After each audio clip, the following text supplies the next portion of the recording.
Welcome everyone to Exploring Responsibly, a live conversation series that traverses our sense of accountability, our actions, and our philosophies around our relationships with nature and the world.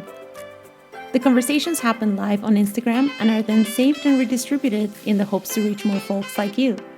I'm Gabaccia, your host, and I want to thank you for being here.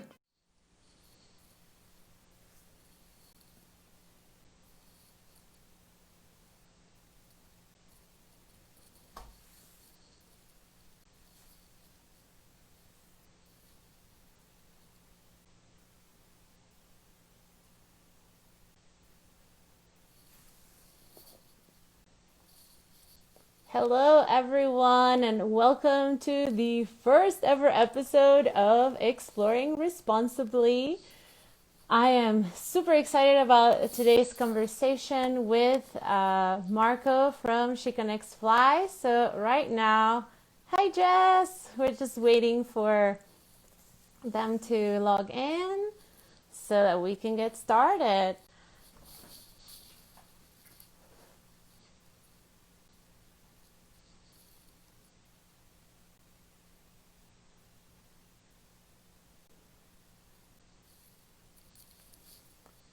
Hello, it's so good to see you. Thanks for joining in. We're just in the, oh, here we go. Hey, here's Marco just tuning in.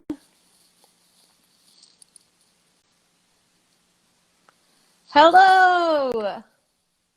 Okay, let me see. How do I remove this image now that you're in? Oh, you're good.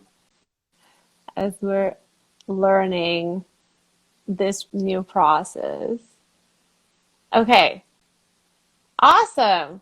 Well, thanks for joining me today, Marco. And thank you everyone else who's joining us as well. My name is Gabaccia, and this is Exploring Responsibly, a new series of conversations about accountability in how we recreate around nature, but also in our relationship with the world. And I am beyond honored to have Marco from Xicanx Fly be my first ever guest on this conversation so that we can talk about trout spawning season and how can we responsibly fish these days as anglers.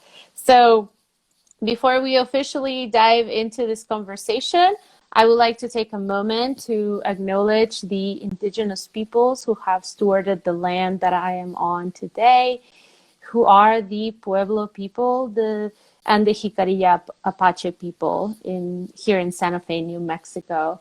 And Marco, if you could share with us as well. Yeah, where I'm at here in Grinnell, Iowa. These are ancestral lands of the Iowa, Sac and Meskwaki, and Ocheri-Saquin people. Thank you so much. And everyone who's joining us today, feel free to chime in the chat. Let us know where you're joining in from. What our little virtual circle is today. So, okay, so moving into our today's conversation. First of all, I just want to ask you, Marco, to introduce yourself and tell us who you are, what you do, what's your passion. Sure. So my name is Marco Kamimura. I am a senior in college, actually, and a professional fly fishing guide here in Iowa. I concentrate in the Iowa Driftless region, so it's the northeast region of Iowa. But I'm currently a college student at Grinnell College, which is about, while our closest trout stream, the closest edge of the Driftless is about 2 hours from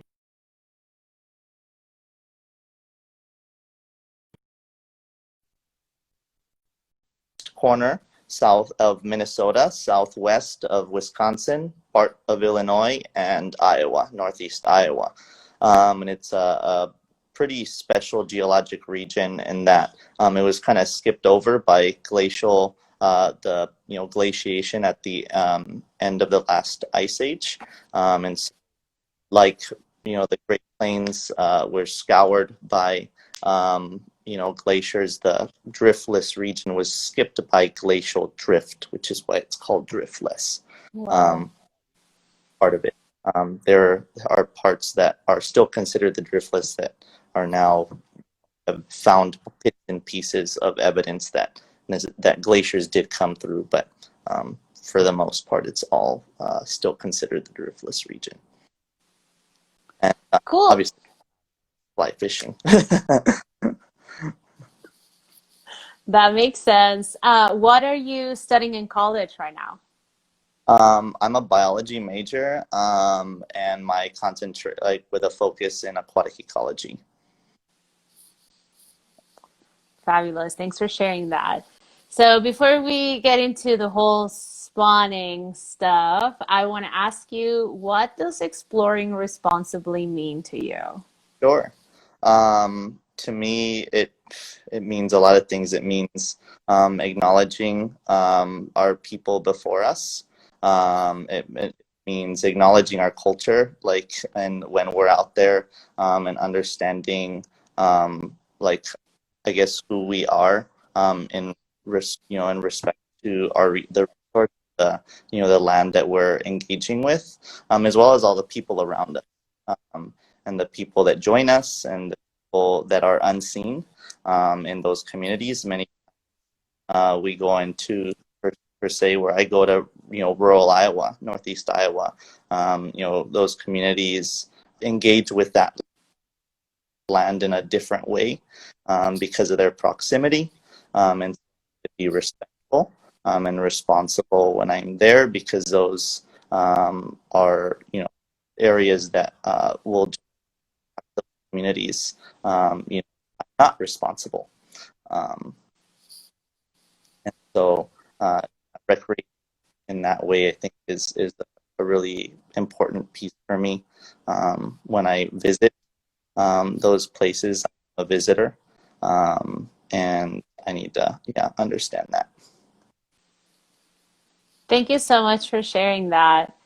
So, just to give everyone who's here a little background on today's conversation, Marco posted something about spawning and how to identify the nests of the trout. And he was like, if you have questions, please feel free to DM me. I'm glad to talk about it. So, I was like, can we talk about it in public so that more folks can learn? And I know, full disclaimer, Marco, what you'll be speaking about today is very specific to the waters that you fish in Iowa, but it can also give us some sort of framework to find our own information for local waters. Is that correct? Correct, and I appreciate you bringing that up because it's really important. Our fish are so different, even watershed to watershed. They are vast, depending on where you're at. And so it's very important to recognize that how you treat one watershed, from a regulation standpoint. And that's actually, I'll add to that, add to your last question, recreation responsibly, self-governance in a very real way from an ecological management standpoint is huge.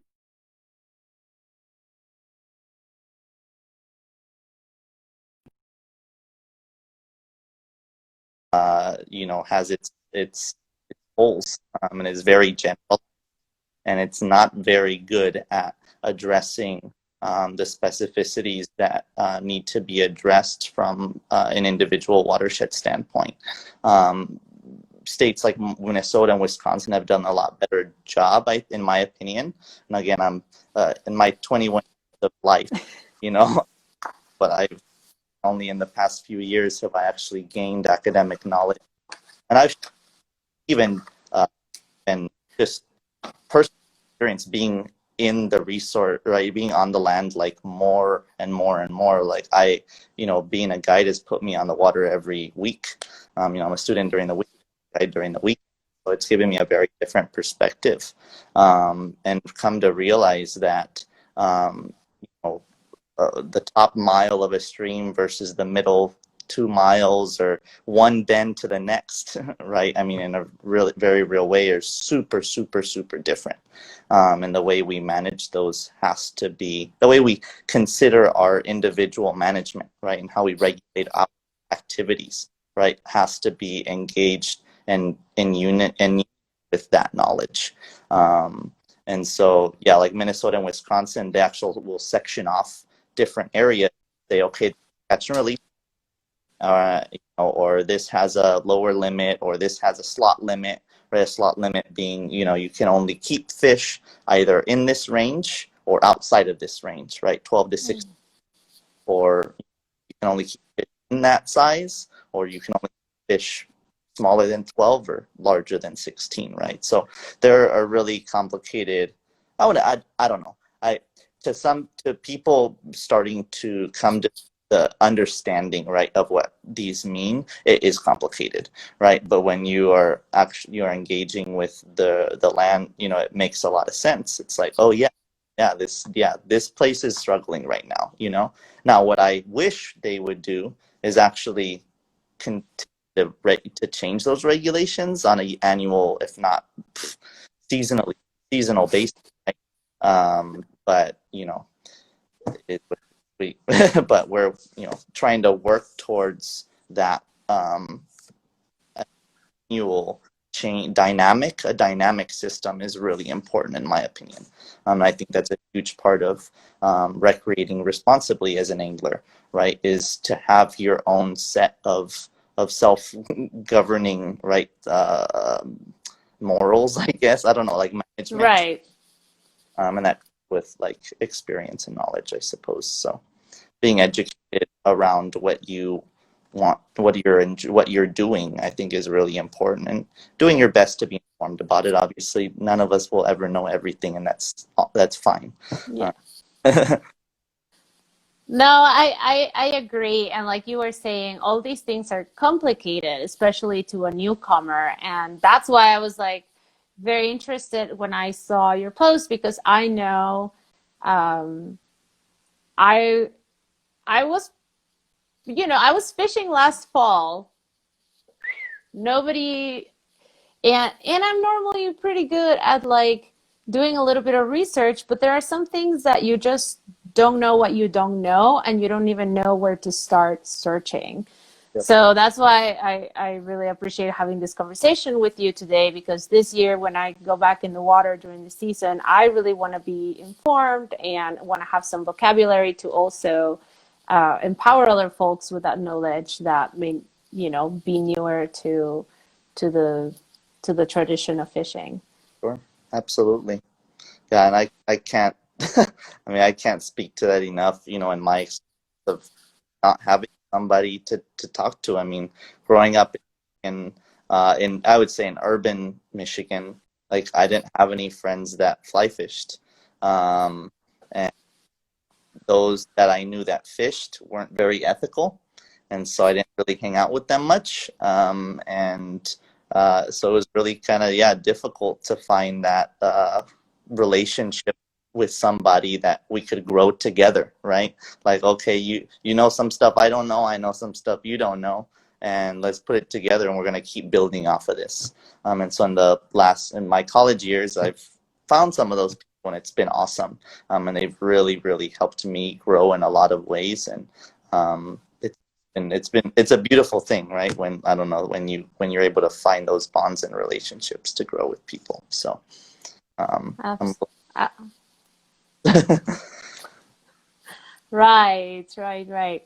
So why, since we're on this topic of responsibility kind of in general, I also wanted to bring up the name of your business, which is Xicanx Fly, and I just wanted you to be able to share a little bit about the background of that and the why behind that name and what it means.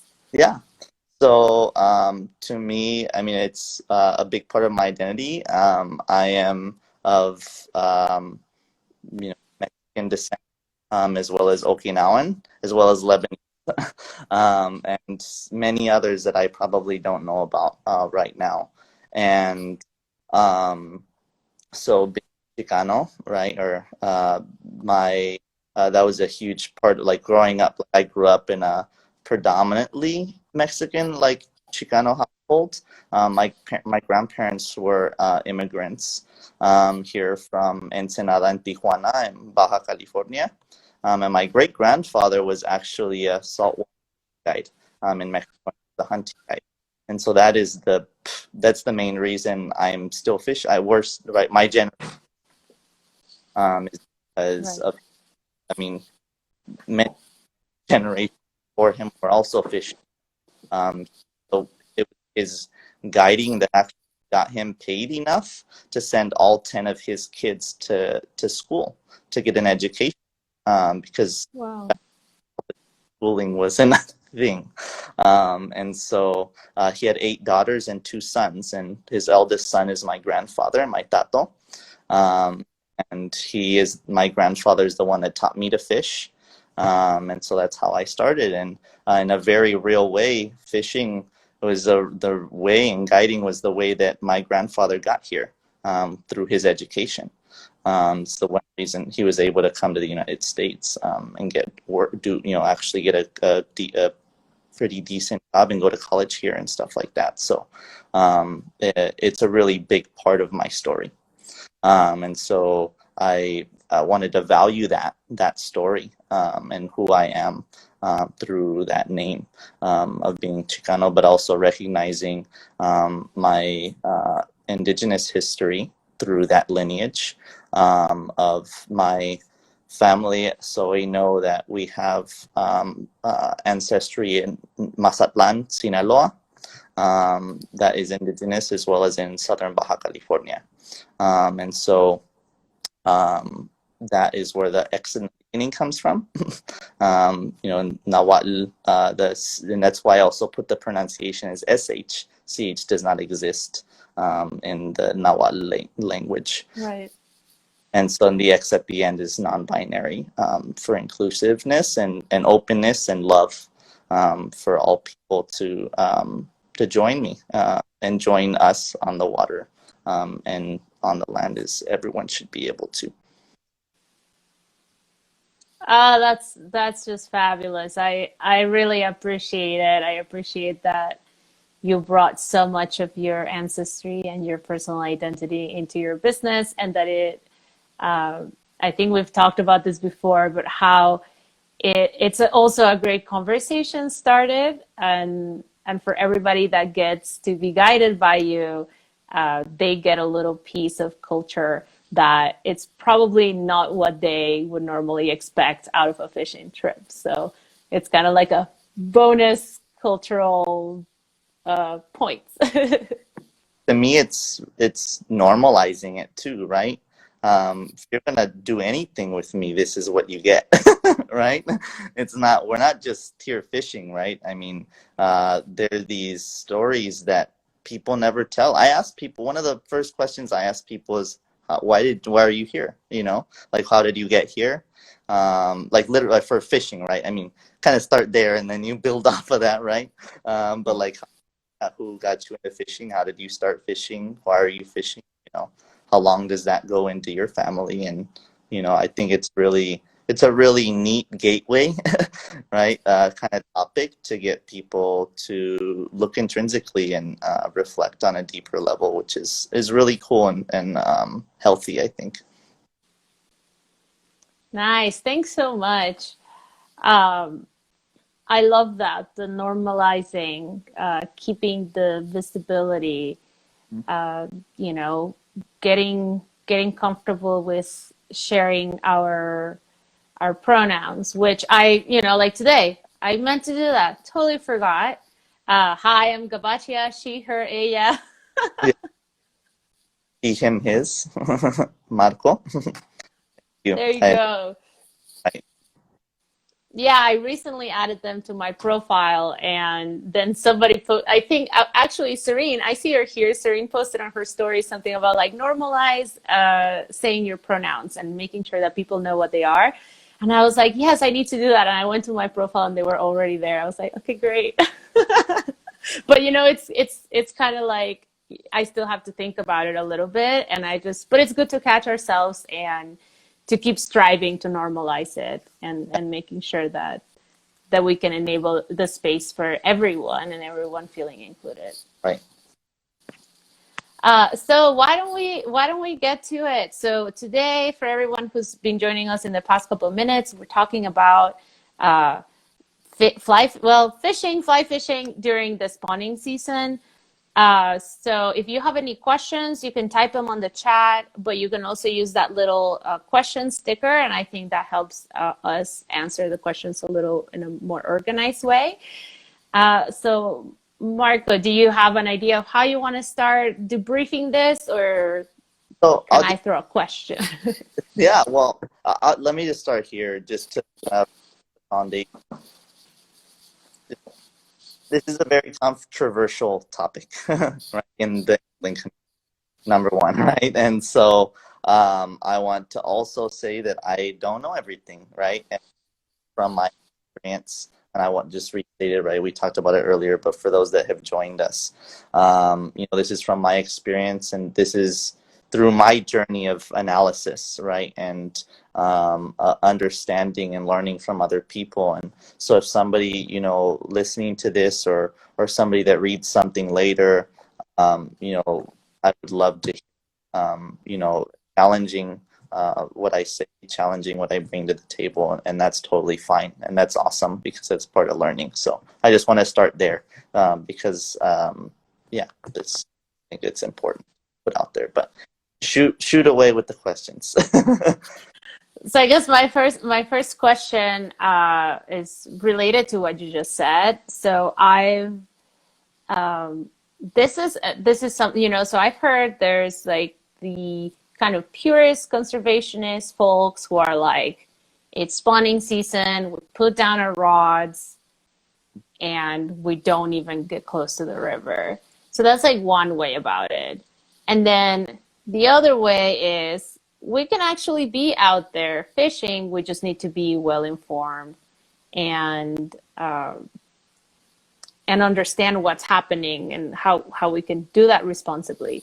So in your experience, like, have you always been on the one side of the conversation, on both sides? Like, what's your perspective on those two sides, I guess?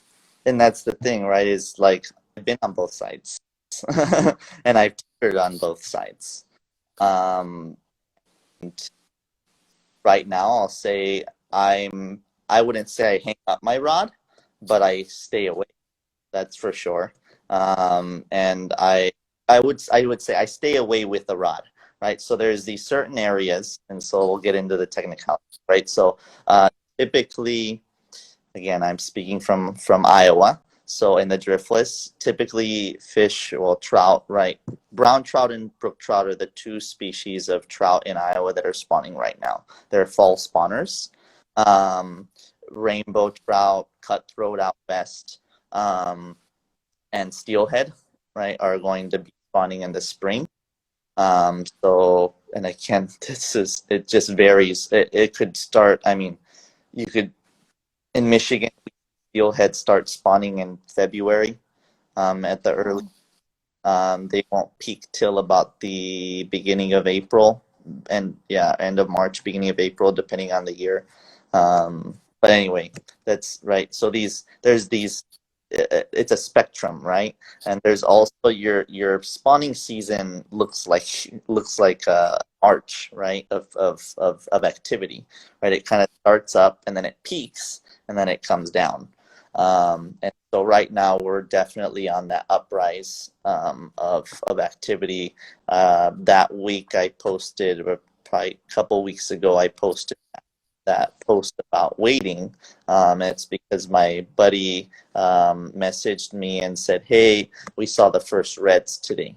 Reds are the trout nests, so where a hen or a female will roll, so they'll roll on their side and pat their tail on the gravel to make a little saucer shape, like a bowl.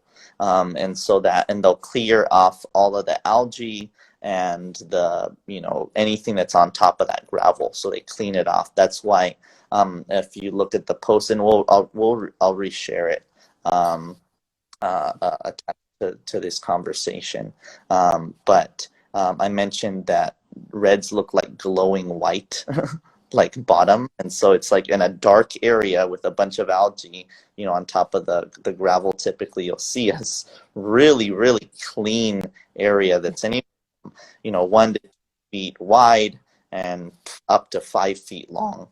I mean, super, super long. And that's when multiple fish will actually spawn, use that same area to spawn and put their eggs. So, yeah, so like, know, understanding that, and then having my buddy message me and tell me that they just saw the first ones of the season. It just gives, and this is part of it, right? This is part of recreating responsibly too, right? Is informing each other, informing the community, and not there's so much like I guess um like side like I don't know people really are like I don't want to tell anybody because then if I make it public then people might go and start snagging them, right? Or like right so because these fish are very, very vulnerable during this time. Yeah. They have one thing in mind, that's mating, reproducing, spawning. So they are very concentrated on that and are very, very vulnerable, as are many animals when they do that. Right. So people are scared, and for good reason. I mean, there's a lot of people. I shouldn't say a lot. There are people, right? I don't know how many, but there are people who will go out and take advantage of these, vulnerable moments and take those fish. I can't say that that's a bad thing, right? However, in general, right, inherently that's not a horrible thing, right? However, when you consider, right, the vulnerability of our and the fragility, right, of our some of these fisheries, that's when these things become, right, in like more problematic, right? Not Right. bad, but problem can lead to problems, right, in the future. Big population and stuff like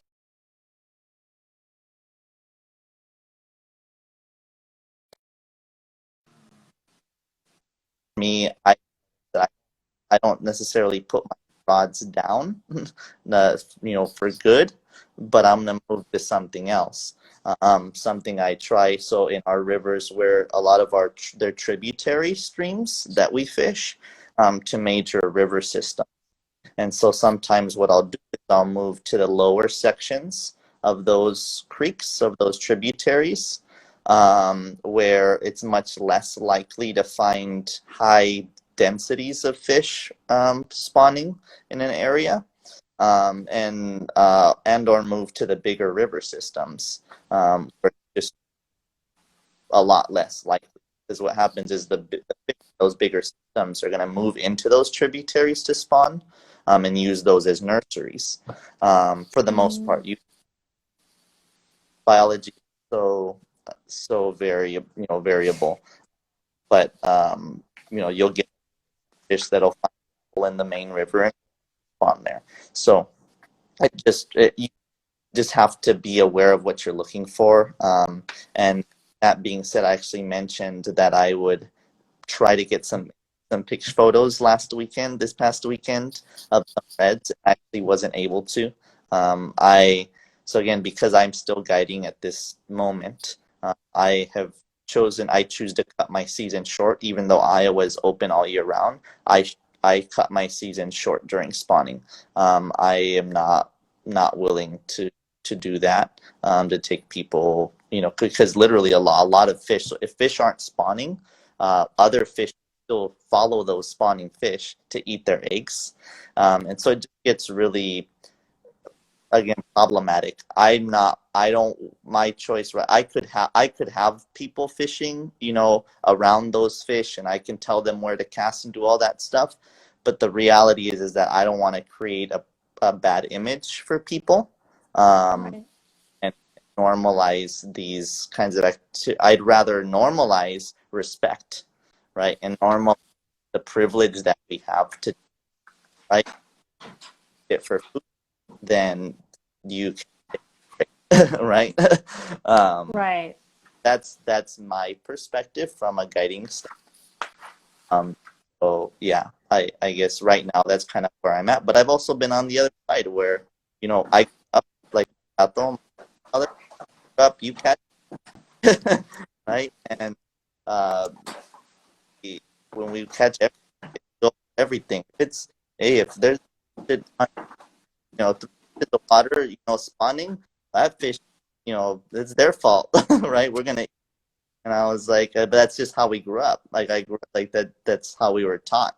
Uh, and so that's a lot of spawning fish that we probably shouldn't have, uh, but I just didn't know. And so learning later that that's not how that goes, and that also comes from right removal of knowledge of that area. Like if we were in our native land, like, and we had not been displaced, we would have known.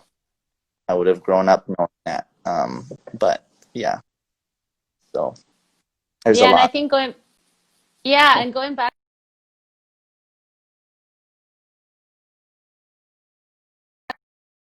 sorry, the video was paused. So there's a fish population and then there's our population. So understanding, if you live in an area where everyone is fishing or a lot of people are fishing, then you have to understand that and act accordingly. You're not going to just show up to the river and take everything like you're the only person there. Right, So right.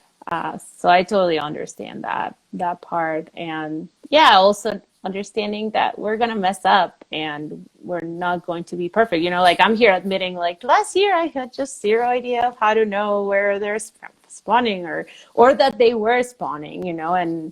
And I'm now wondering, it's like, where could I have gotten my cues from? I wasn't even following that many anglers on Instagram because I was fairly new to the tradition of fly fishing, and it's like maybe when I went to the fly store there could have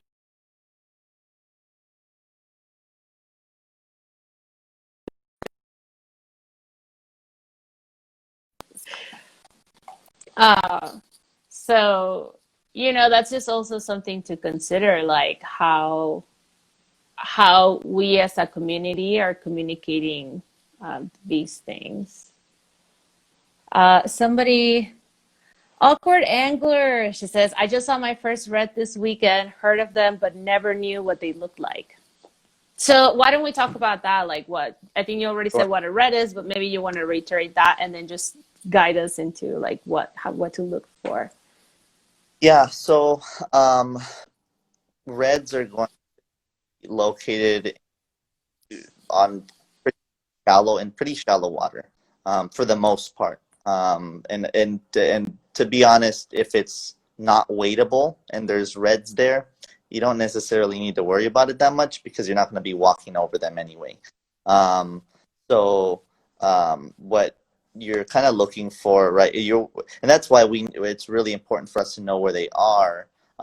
Is that we want to be careful about where we're stepping, where we're wading, because if we step on top of these the gravel that is holding these eggs or the baby trout, we will kill them. They will die. And so you're now, I mean, if you have a red that's 5 feet long, like I mentioned a little, right, wait straight up of that red, how many pairs, of how many hens of came through, female trout came through and laid their eggs, and hundreds of thousands, if not millions, of eggs uh, done. So it can be really catastrophic. So what they look like is like it's kind of glowing white. Um, I I mean, so I don't know if I'm able to. I'll add, Gabasha, you know a little bit better than I would, as far as like plagiarism stuff. But I found some images like on Google Images. I don't know if I'm allowed to share those here. I think we can share them. They're for educational purposes, and But we're not making any money here, yeah, so I think we're covered. okay. But that's what I thought, but I just wasn't sure. Um, Yeah, so I think it will be super helpful if we can see a photo uh, for we went reference. we went over before, and you shared the thing with me, but I can't. So I think on the right corner you should see a little square, kind of like with the last image on your library, on your image library on your phone. That's No? uh, Oh. for me. Okay, well, hmm, maybe Oh, dang, I thought you will be able to share them too. Because you know where it says comment and then there's like a couple of things? Do you see that? um, goodness grief. I'm sorry. Say that one more time. So at the bottom of the screen, you know how it says comments and then there's the questions. Do you see those things? Not the Like a question. question sticker, oh, an airplane, a face? Yeah, No? the Okay. for the share, yes, the face, and then the kind of the circle arrow thing, but nothing else. Those are the only three I see. Oh, what's the circle arrow thing? Oh, maybe that's gonna show. That is the camera. Never mind. All right. Oh, Well, circle arrow thing. Now yeah. I know what you're talking about. Sorry.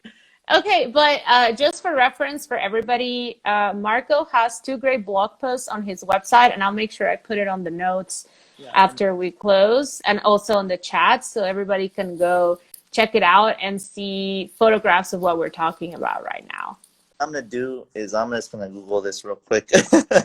um, And just yeah. show from, yeah, sure. Hey, it's totally fine. Um, yeah. Here we There's some really shitty photos out there via go. Google, an idea of what they look like. Glowing white Fast. is a good description because it's called red, so a bit confusing.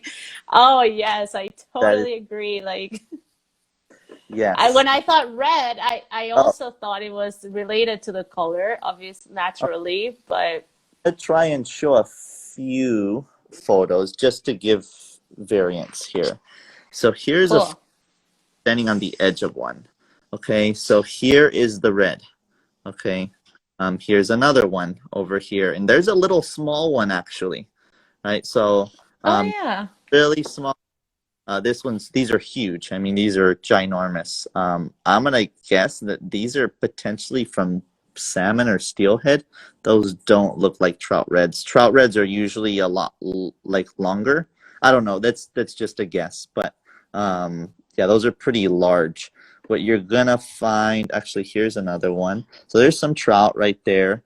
So I don't know if you can see how dark this gravel is here on the outside, but the inside here is a lot lighter, right? So from afar, that's going to look like pretty stark change, just like a white spot. Um, and so it looks like, yeah, you got, usually there's going to be I can't tell. I don't like to, you know, sex fish on from a visual that's very Right. so variable that yeah, it's hard to know. During spawning activity, it's a lot easier usually to tell because there's usually one hen in the middle and then a bunch of Mm, males that surround that one female waiting for that female to lay her eggs, and then the all all the males will swim up and fertilize those eggs.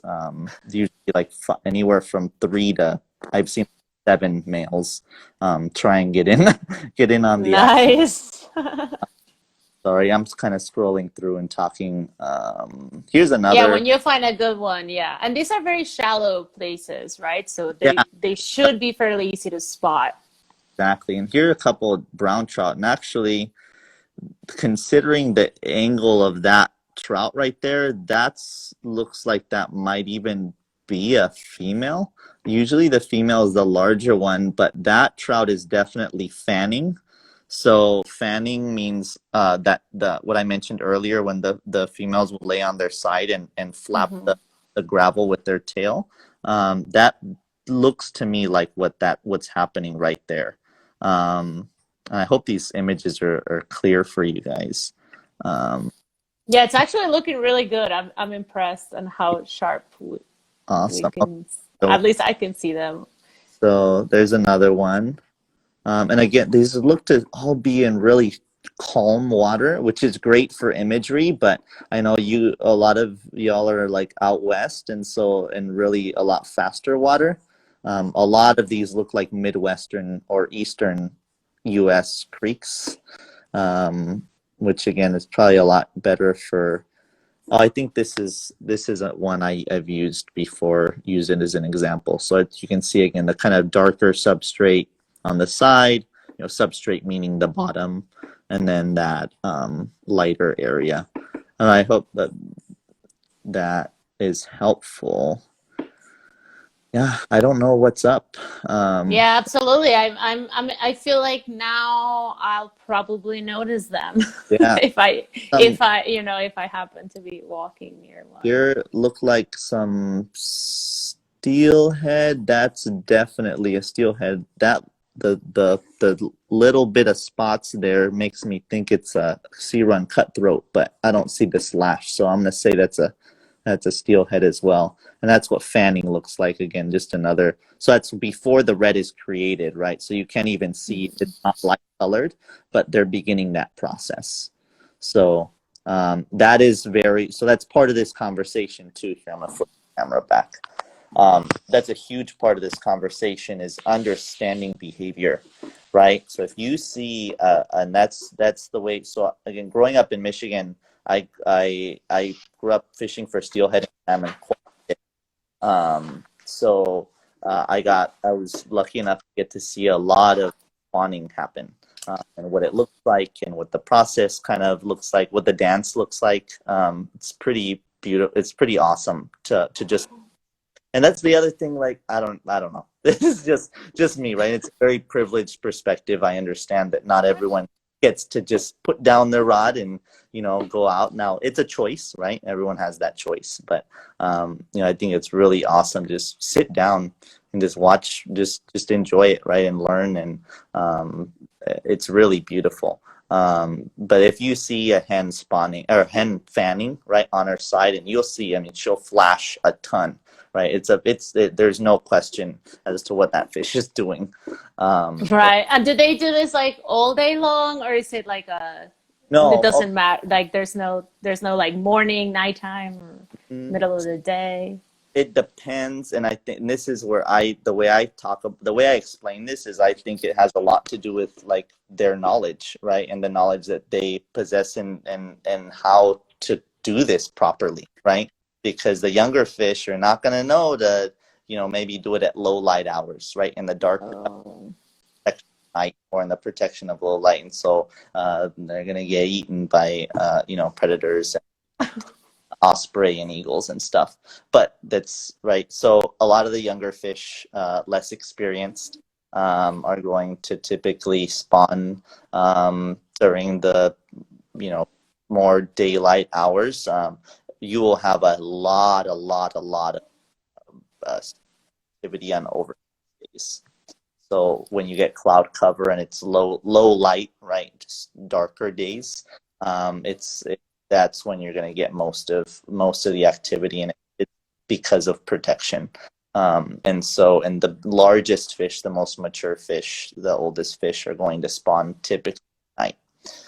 So that's another really cool event to watch as well, is not necessarily watching them at night, but if you wait until 5 minutes before dark, this is the same with hunting as well. The Mhm. more mature animals will typically come out with them 10 to 5 minutes before dark.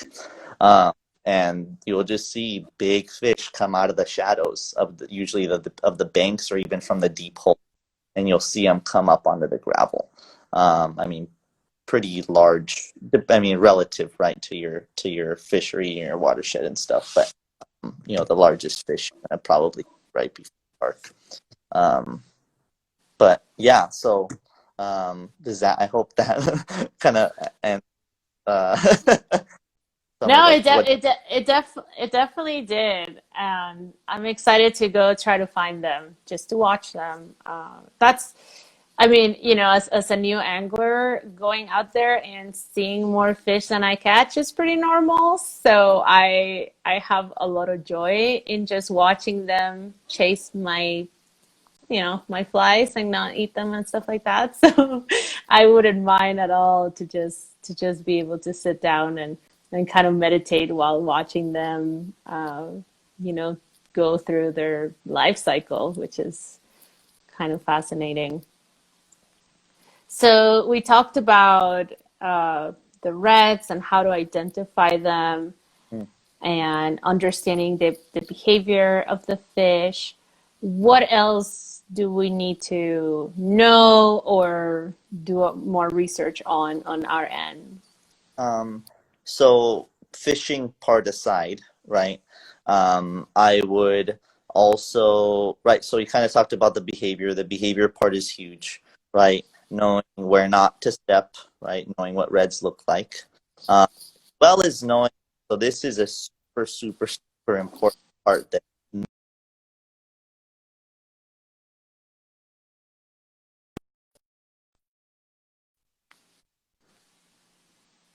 sorry, it paused for Go back. that I'd wait for Yeah, that to we're pass. back. Um, so this part is super, super important because this is the least visible part of the whole process. And that's that these eggs actually take up to over 2 months, 2 to 3 months to actually develop into baby fish, baby trout, and actually for those trout to actually leave the gravel. So leave the safety of the nest. And so those, you know, say for us here, right, we're just beginning of October was the, first weekend of October was when we first saw our first reds here this year. Okay, so those fish, right, those babies will start to hatch, right, or come leave the gravel, say by the new year, right, by the 1st of January, something like that. But the latest fish, that will spawn, middle, as late as middle to end of November. We those eggs and fry, the little babies, won't leave the gravel until the end of February into the middle of March.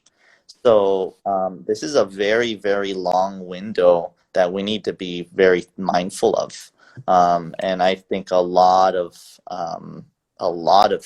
babies get crushed because people think, oh, spawning's over, what it's over, that spawning's done.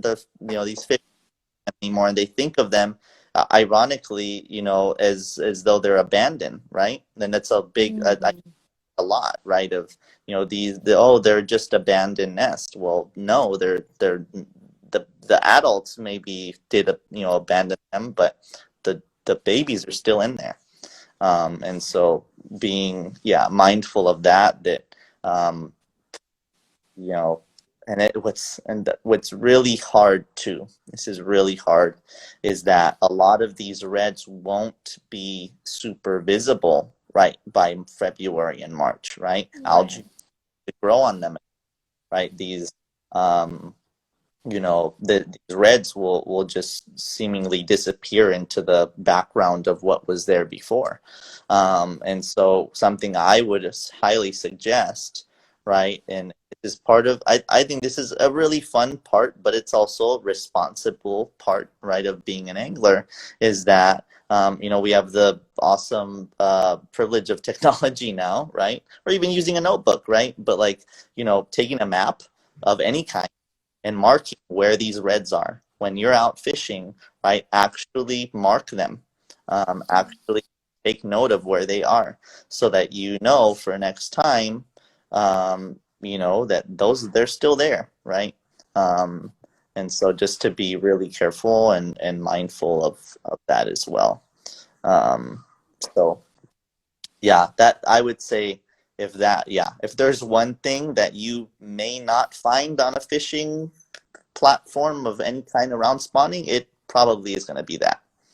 Um, so again, yeah, mind blown. Yeah, it's just like, poof. Yeah. I know, right? Um, It's like yeah. spawning season just doubled or tripled. Seriously, yeah. Yeah. So, and we'll talk about, and this is the other crazy thing too, right? It's insane to me, right? People are catch and release and sustainability and this, that, and the other, and then this isn't talked about. I'm like, how can you be prop catch and release if there's nothing to catch, right? Like, and Yep. that goes into my second blog post recently under this category of false spawning, was around the use of eggs. And so we can get now into kind of the fishing part of this, Yes. right? Uh, Yes. Let's do that.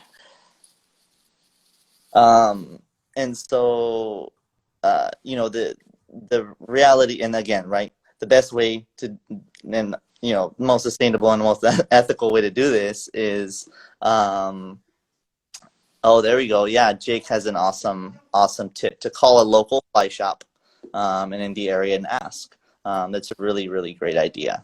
Um, Awesome. um, yeah, so understanding kind of how to go about this, right? So the best way to do it is to not fish at all, but not everyone is going to do that, right? And to be honest, I wouldn't say that you necessarily have to. I mean, it's not going to destroy the fishery if you go out and fish during this time. Now, choosing the fish that you target, right, and that goes Right. by the water type that you target. That is where this line is drawn. And so, staying away from those shallow areas, right, wading in the, I would say or deeper is probably best. And again, just being aware of that bottom and choosing a non-gravel bottom to cross in and to, right. And for an unexperienced wader, that can be a bit challenging, especially because a hard sand bottom can be hard to find in some of the rivers that people fish, especially in the Midwest. Growing up here, there's a lot of silty banks you can sink in.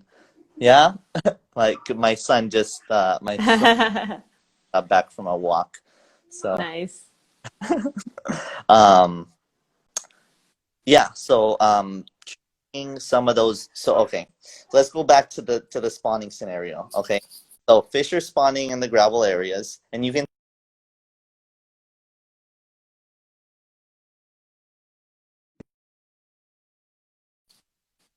look like it paused for a second again.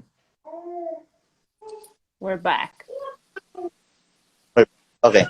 Um, so seeing fish actively spawning is actually a really good sign that you should be fishing below them, because all of the eggs that get dropped into those reds actually make it and stay in the reds. And so a lot of them, some of them are going to, uh,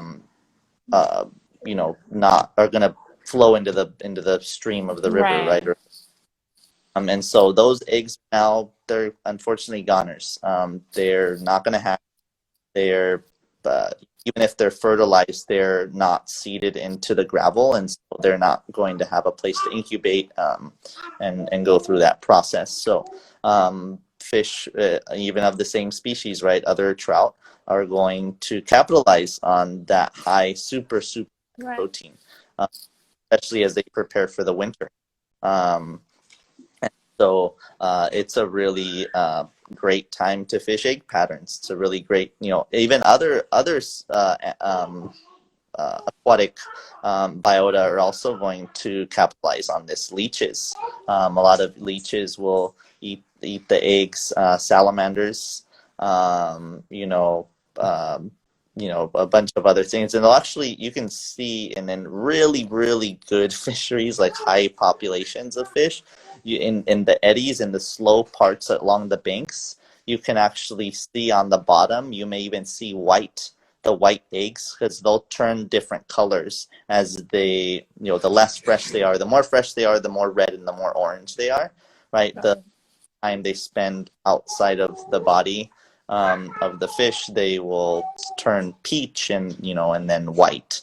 Um, and so you'll see a lot of those eggs kind of, yeah, on the banks or on the bottom by the banks.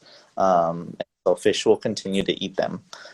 So targeting those holes, right? The in Michigan, call them buckets. And so you can actually, you have huge gravel flats, huge, they're like hundreds of yards long sometimes. Um, and you'll see salmon or steelhead or trout spawning on the gravel. Well, in the middle of those gravel flats, you can also have really, really deep buckets, right, or chutes, where it gets super deep and you can't see the bottom, and then it'll come right back up, and then you'll get gravel again. Right? And so in those buckets, there's usually there's going to be a lot of there's going to be a lot of those fish eating those eggs. And also some males that are probably going to be waiting their turn, to come up and spawn and do their dance as well. Um, and they're going to be capitalizing on those eggs. Deep bends, right downstream of those, there's going to be a lot of, that's a great staging area for fish that aren't ready to spawn. And so those fish are going to be a lot fresher as well, typically, um, than the ones you're going to find in the buckets. The bucket fish is kind of the pre-stage to the action, right? The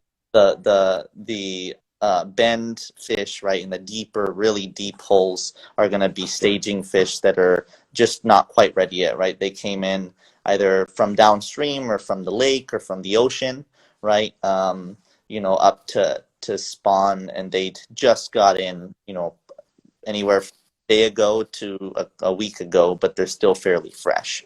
And so those are the fish that are going to be a lot more receptive to a fly as well, to be honest.